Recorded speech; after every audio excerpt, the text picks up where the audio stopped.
Hello everyone. আজকে আমরা আলোচনা করব একজন ভালো সফটওয়্যার ইঞ্জিনিয়ারের কোডিং সম্পর্কে কেমন জ্ঞান থাকা উচিত বা তার কোডের কি কি কোয়ালিটি থাকা উচিত সেটা নিয়ে। তো আমরা সরাসরি ডিপ ডাইভ করি। আমি কিন্তু শুধু লিস্টগুলো দেব। এই লিস্টগুলো নিয়ে কিভাবে কাজ করতে হবে সেটা কিন্তু আসলে আপনারা কাজ করবেন। আমি আসলে এখানে কোনো টিউটোরিয়াল বানাচ্ছি না, জাস্ট রোড ম্যাপের জন্য আপনাদের যা যা লাগবে সেই জিনিসগুলো আপনারা ব্যবহার করবেন। সো আমরা যাই। প্রথমে আমাদেরকে যেটা করতে হবে, সলিড প্রিন্সিপাল সম্পর্কে একটা ভালো আইডিয়া থাকতে হবে এবং কোডিং এ ওই সলিড প্রিন্সিপালকে ইমপ্লিমেন্ট করার মতো আমাদের নলেজ থাকতে হবে। সলিড কি জিনিস সেটা আমরা সবাই জানি, যারা জানি না ইন্টারনেটে সার্চ করে দেখে নিব, কিভাবে ছোট ছোট এক্সাম্পল দিয়ে তারা দেখিয়েছে জিনিসগুলো আমরা দেখে নিব। এখন সলিড ইমপ্লিমেন্ট করতে যে আমরা যে জিনিসটা ফেস করব সেটা হচ্ছে ডিজাইন প্যাটার্ন। এই সলিড প্রিন্সিপালটা যখন আপনি আপনার কোড ইমপ্লিমেন্ট করতে যাবেন তখন ডিজাইন প্যাটার্ন আপনার সামনে চলে আসবে। আপনি দেখবেন ডিজাইন প্যাটার্ন দিয়ে আপনি সলিড প্রিন্সিপালটা ভালোভাবে ইমপ্লিমেন্ট করতে পারছেন।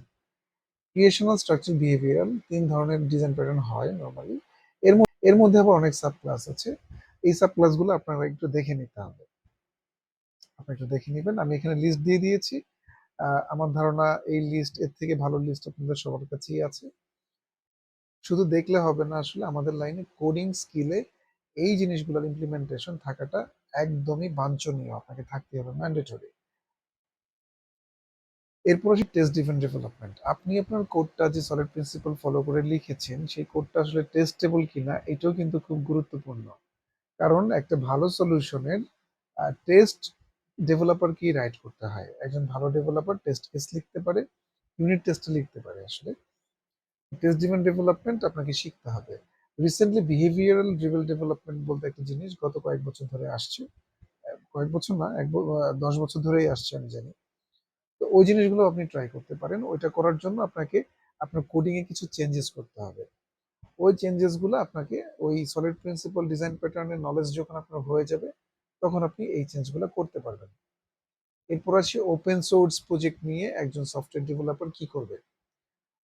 একটা ওপেন সোর্স প্রজেক্টের কোড আপনাকে দেখতে হবে, আরেকটা কোড দেখতে হবে, আরেকটা কোড দেখতে হবে। আপনি দেখবেন আপনি যে নলেজটা সলিড এবং ডিজাইন প্যাটার্ন এই জায়গাগুলো থেকে শিখেছেন, এই জিনিসগুলো ওই ওপেন সোর্স প্রজেক্টে ব্যবহৃত হচ্ছে। আপনি আপনার পছন্দের ল্যাঙ্গুয়েজের কোনো প্রজেক্ট নেন, ওই কাজগুলো আপনি করেন।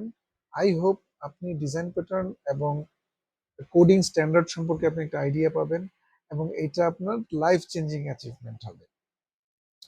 শুধু তো দেখলেই হবে না।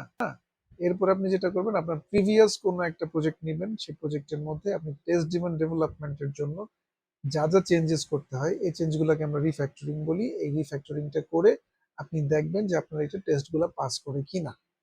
এই জায়গাটা আপনার কোডিং এর এই জায়গাগুলো একজন ভালো সফটওয়্যার ডেভেলপার যে সিনিয়র হয় তার এই জিনিসগুলো জানা থাকতে হয়। তো আমরা আশা করবো এই জিনিসগুলো আপনি নিজে থেকে ক্লিয়ার করে নেবেন। আর আরেকটা বিষয় হচ্ছে, যদি আপনার ওপেন সোর্সের কোনো কন্ট্রিবিউশন থাকে এই জায়গাগুলো খুব ভালো হয়, আপনার ক্যারিয়ারের জন্য খুব ভালো। পাশাপাশি আপনার নলেজ বেসটা অনেক ডেভেলপড হয়ে যায়। তো আপনি যত পারেন ওপেন সোর্স প্রজেক্টের কোডগুলো দেখেন, ভালো ভালো প্রোগ্রামাররা কিভাবে কাজ করছে সেটা দেখেন, ডিজাইন প্যাটার্ন ইমপ্লিমেন্টেশন কেন কিভাবে করা হয়েছে এই জিনিসগুলো দেখেন, তাহলে ভালো হবে। আপনি একজন ভালো ডেভেলপার হিসেবে নিজেকে ফ্লারিশ করতে পারবেন। এখন এই ফ্লারিশমেন্টের জন্য একটা বিগ চ্যালেঞ্জ আপনার মধ্যে থাকবে। সেটা হচ্ছে আপনার এক্সিস্টিং কোম্পানি আপনাকে এই ফ্যাসিলিটিস গুলো দেয় কিনা, এই চেঞ্জেস গুলা বা এই রিফ্যাক্টর গুলা করার সুযোগ দেয় কিনা। যদি সুযোগ না দেয়, বেস্ট অ্যাপ্রোচ হবে আপনি আপনার টিমটাকে চেঞ্জ করেন। আপনি নেক্সট লেভেলে যাওয়ার জন্য আপনাকে আসলে একটা ভালো টিম লাগবে, যেখানে একজন আর্কিটেক্ট থাকবে, কয়েকজন সিনিয়র ডেভেলপার থাকবে এবং আপনার কিছু টিমমেট থাকবে যাদের সঙ্গে আপনি আপনার ভিশনস, আপনার আন্ডারস্ট্যান্ডিং জিনিসগুলো শেয়ার করতে পারবেন। এবং একজন আর্কিটেক্টের আন্ডারে আপনি যেন ভালো ফলো আপের মধ্যে থাকেন এবং কয়েকজন সিনিয়রের মাধ্যমে যেন আপনার কোডটাকে রিভিউ করা হয়। কারণ উইদাউট কোড রিভিউ আপনি আসলে বুঝতে পারছেন না যে আসলে আপনার আন্ডারস্ট্যান্ডিংটা কতটুকু কারেক্ট। এই কারেক্টনেস বাড়ানোর জন্য, অ্যাকুরেসি বাড়ানোর জন্য আপনার সিনিয়রদের হেল্প নিতে হবে। সো এইভাবে আপনি একজন রেগুলার সফটওয়্যার ইঞ্জিনিয়ার থেকে একজন দুর্দান্ত সফটওয়্যার ইঞ্জিনিয়ারে পরিণত হতে পারেন। এবং আপনাকে সফটওয়্যার আর্কিটেক্ট হতে গেলে আমি যে জিনিসগুলো মেনশন করলাম কোডিং এর জায়গায়, এই জায়গাগুলো আসলে আপনাকে থাকতে হবে। ধন্যবাদ সবাইকে এই ভিডিওটা দেখার জন্য, এবং পরের ভিডিওটাতে আমরা আরো ইন্টারেস্টিং কিছু জিনিস নিয়ে আলোচনা করবো ইনশাআল্লাহ। ধন্যবাদ সবাইকে। সে পর্যন্ত সুস্থ থাকুন। আল্লাহ সবাইকে ভালো রাখুন। আল্লাহ হাফিজ।